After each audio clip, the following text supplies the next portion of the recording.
Hi, thanks for joining me. So today I want to just talk about some of the anime that I've been watching recently. This is kind of what I think of as a true vlog, where mostly I want to do this for myself, just to kind of take stock of the stuff I've been watching and what I thought of it, because memories fade quickly, and yeah, I just wanted to kind of do that for myself, and I'm hoping that passing my impressions onto you guys will be useful for you. So. I've been watching some Netflix, getting discs from that. I'm not going to talk about anything on Crunchyroll right now. I haven't really been watching the new season. I mean, we're probably way halfway into it now. But I've also been just watching some stuff that's in my collection that I haven't seen. And, I've picked up some new stuff that I've been trying to watch as it's been coming out. So this might not even be everything I've watched recently, but just want to talk about a handful of things. Starting off, we have a Demon City Shinjuku. This is one that I thought I had seen back in the day, but watching this again, I didn't really remember any of the scenes. I think I'm thinking of something else that's similar to Demon City Shinjuku, which would not surprise me. I think there were a handful of things that were kind of like that back in the day. I mean, heck, even Combustible Campus Garderis, has kind of a similar plot to it. When it boils down to it, it's kind of a typical hero story, sort of hero's journey. A boy is following the footsteps of his father, kind of fulfilling his father's destiny, like finishing what he started. And his father had fought this guy who's trying to make a pact with hell and allow these demons into the human world and stuff like that. And I guess it's already happened in Shinjuku. It's kind of been taken over by demons. But he's spiritually visited by this guy. He's like, you're the only person who can do this. You're the only person with this spiritual fortitude. Now that I forget he was incapacitated in some way. And it's kind of through this girl. I think she's the president's daughter. It's really cheesy. That he gets this romantic interest in, that he's sort of goaded into entering Shinjuku and fighting these demons. And it was all right. It was okay. I don't know if you guys really like Demon City Shinjuku. I want to sit here and pan it. It was okay. Just nothing really to write home about. I didn't dislike it. I thought it was pretty good, but I don't think it's anything I really desperately want to add to my collection. I was kind of glad I Netflixed it, honestly. And I'm curious, whatever it was that I saw back in the day, I still don't know what that was, so I'm going to keep searching for it. The next one I saw was Ariel, and this is one that it's pretty obscure. There was a U.S. release for it, and it seems like it's one of the ones that's, it's kind of hard to get, and I was curious how it was. They have it on Netflix, so I grabbed it, and it was okay. Again, one of those things that wasn't really great. It has a certain charm to it. It's basically a giant robot show, and it's about this older guy and his 3 granddaughters. I don't know what happened to their parents. I'm just drinking some water out of Return of the Jedi cup here. I don't know what happened to their parents. They might cover it. I honestly, probably lost a little interest in the middle there somewhere. But that's one thing, is they don't. The story isn't. They're not copious in giving you details and things like that. It kind of just goes through the paces of what's going on, and even to the end of the show, I think. It seems like some of what its appeal is supposed to be is that these 3 girls, kind of their personalities of how they're just trying to be normal, college girls or high school girls, as it is, and their dorky grandfather keeps, forcing them to pilot this stupid giant robot. I think that's sort of supposed to be the gag a little bit, and I think it's supposed to be a little funny, but it's played pretty straight for that, and I think we're supposed to kind of get involved in the characters a little bit, just as these charming young ladies, but it just doesn't work all that well. There are some weird, I wonder if there's supposed to be some bizarre jokes to it too, their organization is called like tsukebai, I think, or something. Which when they say it, it sounds like tsukebe, which is sort of like I don't know, like dirty old man or something, you know. And I don't know if that's supposed to be a joke. Like it's that kind of series where it's a little hard to sort of put my finger on like exactly what they were trying to do. It does have a little bit of a like Project A feel to it, where you have these semi-bumbling aliens that are trying to invade Earth and doing a really terrible job of it. Again, they spend a lot of time on the aliens and sort of like the way the main alien captain is being henpecked by his seemingly love interest, and she's like the accountant of the ship or something like that. I think there are some kind of genuinely funny ideas in it, but the execution is just so weird. It's just, it's a strange show. One thing I noticed about it is that it has some things that reminded me a lot of Evangelion.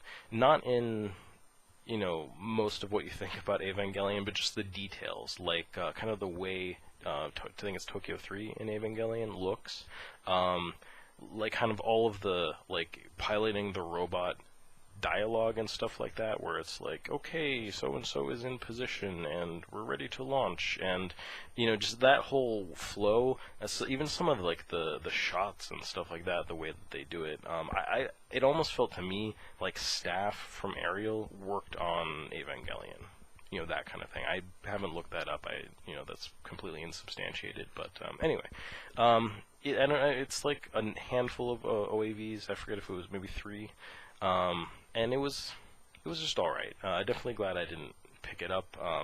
Maybe as time goes by, I'll come around to liking it a little bit more. But it was just okay. Next up is Knights of Ramune or Lamune, and this is a series with like kind of a long, convoluted history, and unfortunately, we only got one of the series here. Don't quote me on it. I think we got Lamine, like N40 Fire. I don't remember. There's a whole bunch of it. It goes by NG Knight Lamune. There's a whole bunch of them. It's like NG Knight Lamune 40. Like 40 and Fire. I think there was Fresh. I don't know. There's a whole bunch of series. And one of my friends in college had, I think, the first series, or at least one of them that he was watching. I didn't really get to see a whole lot of it, but I always wanted to check it out. And unfortunately, it's never come out here.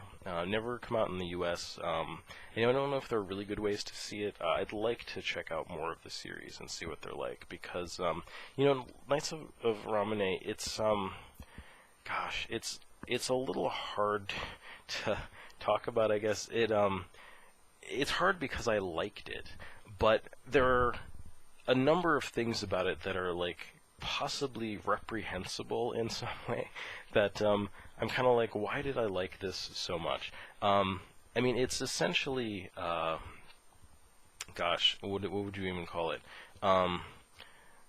Like, they refer a lot to the old series. So you have these like, shrine maiden kind of people. They're sort of like these holy girls who are like, I don't know what their duty is exactly, but it's basically to either find and guide this holy knight.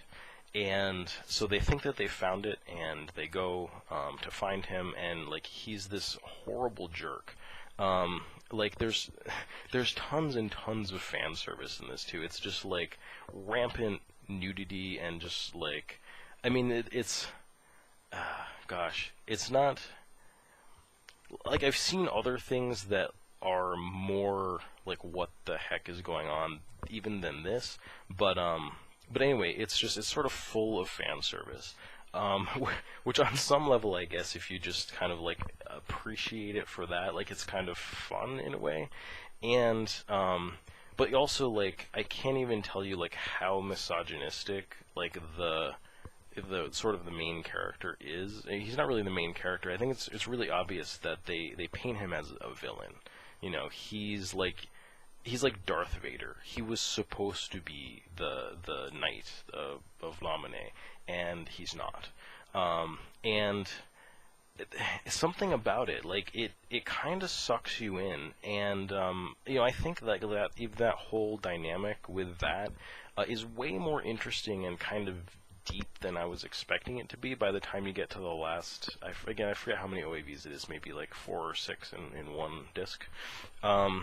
Like, you get to the end, and you even have this scene with, like, just one of the characters, like, that's so loyal to him that he's just like, he's trod upon the whole series. Like, I feel like I'm going to give stuff away, but anyway, it's interesting how it ends, and looking back on it, it was much more intriguing to watch than I feel like it even should have been. So I genuinely kind of liked the show by the time it was done, despite it just being just going some weird places. Without a doubt, I actually liked it quite a bit. I really want to see the other shows in the series, so I'll see if I can find some way to watch those. I kind of wish I'd seen more of it back in the day. The next thing I wanted to catch up on is, some of those old transforming robot shows that are just really classics. We're talking stuff that like Robotech was based on. I've definitely seen all of Macross and love it. It's really great. But I'd never seen Southern Cross, and I've never seen, I think it's Genesis Climber, Mosfida is how they say it. It looks like Mosfiata. So I rented Mosfida, and it was pretty good, actually. I really didn't know what to think of it at first. When it started off, it was like, okay, it was a little weird, but I warmed up to it quite a bit. It's just the group of characters, like, you spend a lot of time with them, and they spend a lot of time just like exploring the characters themselves, and it's somehow like strangely compelling. I really liked it. It's another one of those things that seems very informed by the war, sort of World War II, and that culture of post-war in Japan, and you feel that in a lot of these, especially the older series and shows, and so it's a very much a story about a wartime situation where soldiers from Mars are coming to Earth to fight an alien invasion. The invasion has already happened. The aliens basically control the Earth, and they are, as long as you don't fight back, you're fine. But anybody who's a soldier, anyone who's fighting back, anyone who's using technology, not really technology, but like something that's powered by the gas, the fuel, and the energy that they're using, they'll track down and they'll kill them. So it really explores, a lot of these things where, I think maybe are just like kind of grim realities of a wartime, where you have, people who are maybe like just selling people out to the enemy, selling soldiers out. You had the force coming in from Mars to launch an attack against the aliens' main base on Earth, and then this happens right at the beginning. The main character's fiance gets killed, and you start off, you feel for him, you kind of understand his anger at the aliens, and you're rooting for him. But you run into all these characters who they've accepted their fate. They don't want to fight.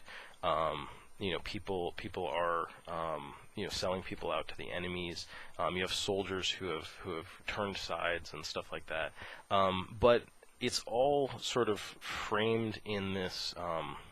That all sounds very serious, but it's not portrayed really seriously like in a Gundam series or something. It's more, it's not goofy, but it's like you have this ragtag group of people. It's like a pop star and this little girl, this younger girl who always wants to get married, and it's like she's trying to find a boyfriend in every town that they go to.